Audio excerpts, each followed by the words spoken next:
चांगला आहे. चला थंडगार शरबत इकडे 10 रुपये ग्लास आहे बघता. सुरुवात थोडक्यापासून करायची आपण. तुम्हाला आवडलं वाढवू शकता तुम्ही. राजेश मांडे. चला 10 रुपये बघता इकडे थंडगार शरबत आहे इकडे. 30 वर 73 50. 20 काय 25 वर्ष शरबत इकडे थंडगार आहे.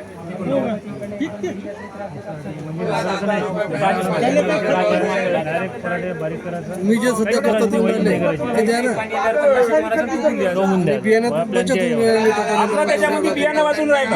आपलं एकरी इथं 30 ते 35 किलो पडत आहे. याच्यामध्ये 12 किलो एका एकरामध्ये. आपण बियाणं कमी म्हणजे आपलं खत कमी. खत कमी म्हणजे फवारणी कमी. 12 किलो टाकायला लागते एका एकरामध्ये. उत्पन्न जरी नाही वाढलं आपल्याला तेवढंच जातं. पण आपला इथं खर्च वाचून राहिला. कंपनीवाल्याच्या मागे लागतो. बिया असतात आपला सरस हे सारं फुकट्यातलं आहे ना, आपल्याच जवळ आहे पूर्ण. फुकटातलं आपल्याला क्यू नाही कास्ता करायला फुकट्यात जे भेटेल त्याची किंमत नाही. पूर्ण घेतो. फुकट भेटेल त्याची किंमत नाही. चला 10 रुपये कोणत्याही फुकटमध्ये त्याची किंमत नाही करणार. तेच म्हणा ना. आणि जेवढं माग तेवढं चांगलं आपल्याला राहतं. जेवढे खातात तेली माग हे चांगली. तुमच्या जमिनीत गांडूळ वाढले. हो गांडुली आले. गांडूळ वाली क्षेत्र सेंद्रिय कर्ब वाढला. कारण हे जे पिकं राहते बिना खताने उरायले. फक्त पराठी लेट होत आहे. बाकी सोयाबीन तूर कापूस हे बगर खतान घेत आहे. आता त्यांच्या याच्यासाठी झाली 5 वर्ष. आता रासायनिक म्हणजे 5 वर्षांना आपलं खत कंटिन्यू बंद.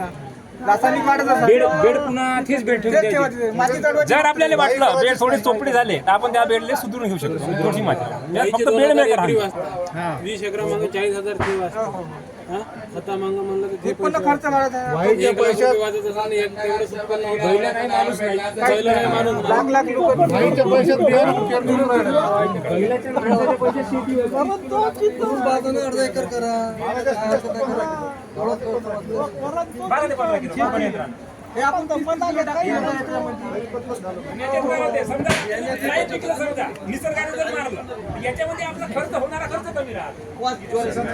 विचारी काम होत नाही. हा उत्तर तरी निघतं. आता यावर समजा ह्या समजा नाही पिकलं समजा आता आपण रिसर्च करूनही नाही पिकलं पण आपला होणारा खर्च कमी होतो. बियाण्याचा वाचतो. याच्यामध्ये आपण 100% मरतो समजा याच्यामध्ये आपण 30% 70% वाचतो.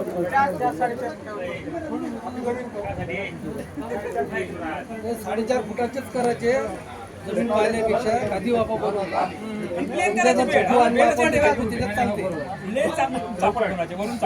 आधी वापा पाहिजे का म्हणजे आपलं बियाणं खत त्याच्यावर खालतं नाही आलं पाहिजे. त्याचा माझा आपण गहू पेड करू ना गव्हाची आपण असे बेड मारतो असे. असं नाही ठेवायचं. आपण बेड असे करायचे.